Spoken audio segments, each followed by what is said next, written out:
What's going on, everybody, and welcome back to a brand new episode on my channel. As always, I'm Jay, and today, guys, I wanted to talk to you about the recent news that Power Rangers has actually been bought by Hasbro from Saban.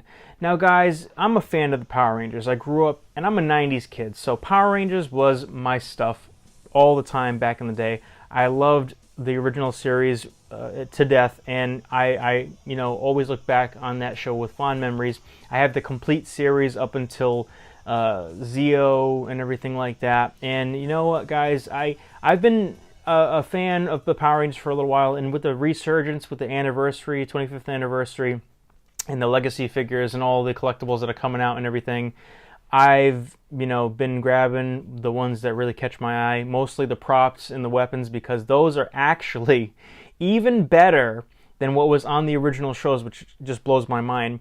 But taking it back to the fact that Hasbro's now bought Power Rangers, we heard that Hasbro was taking over the toy rights as far as production and everything like that from Bandai recently.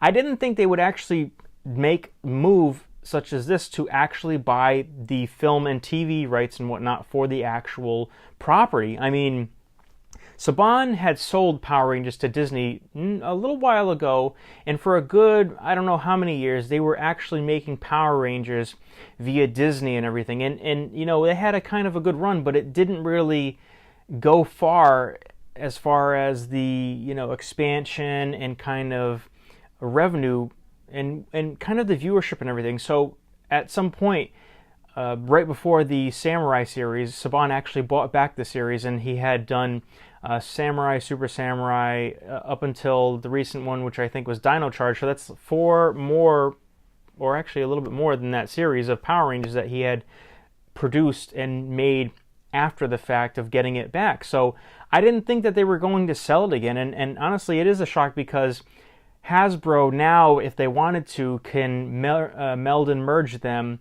with their other properties, including Transformers and G.I. Joe. So it's just mind-blowing to know that that's an opportunity now. But even more so, with this deal happening, as many times this has happened, whether you're talking about Fox, Disney, Marvel stuff, anything like that, what does this mean for their current productions? And what I mean for that part is, as far as the movies go, what are they going to plan on doing? The last film that was done, which was the reboot, I really didn't take too much, and I felt like there was too much pandering going on in that film, and ultimately it didn't pay off because the box office is the proof in itself. It didn't make enough money. It wasn't really the global force that it had been way back when. I think that even the original film was more successful in retrospect, or in relation to the time frame that it was a lot more successful than this one was, as far as the ticket sales and kind of the popularity of it.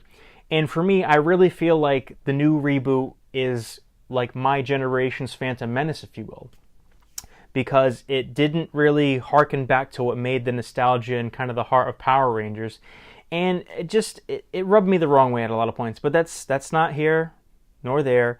That's for another video if I get a chance to take a look and kind of delve deeper into why I didn't really like the film and why ultimately I think I failed.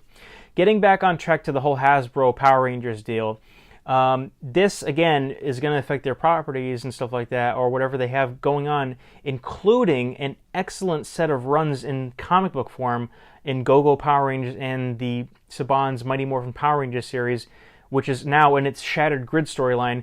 And basically, these two are Boom Studio productions, where they've actually took the characters and the setting and everything and given them more mature plots and whatnot. And I've been heavily enjoying it. And actually, I prefer that to what we get in the movie.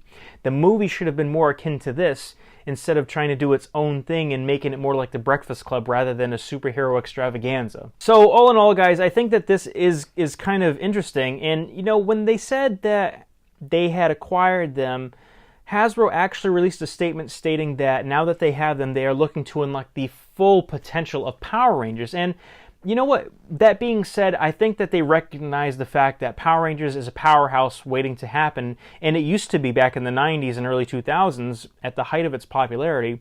And somewhere along the lines, it's not really making as much of a splash as it can and should.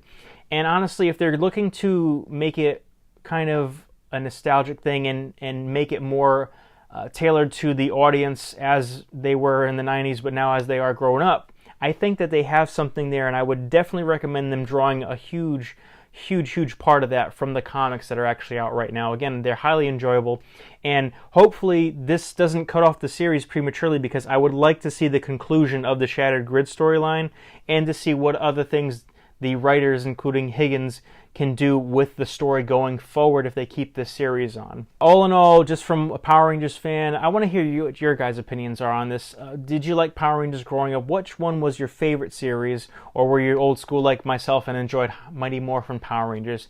Also, what do you think is going to happen with this Hasbro deal? Do you think that they're going to reboot the movies again? Do you think that they're going to try and make a sequel? If you got something to say, leave it down below, guys. Like, comment, subscribe, leave all the feedback, even if it's negative feedback. And until next time, guys, I'm Jay. Take care. Bye.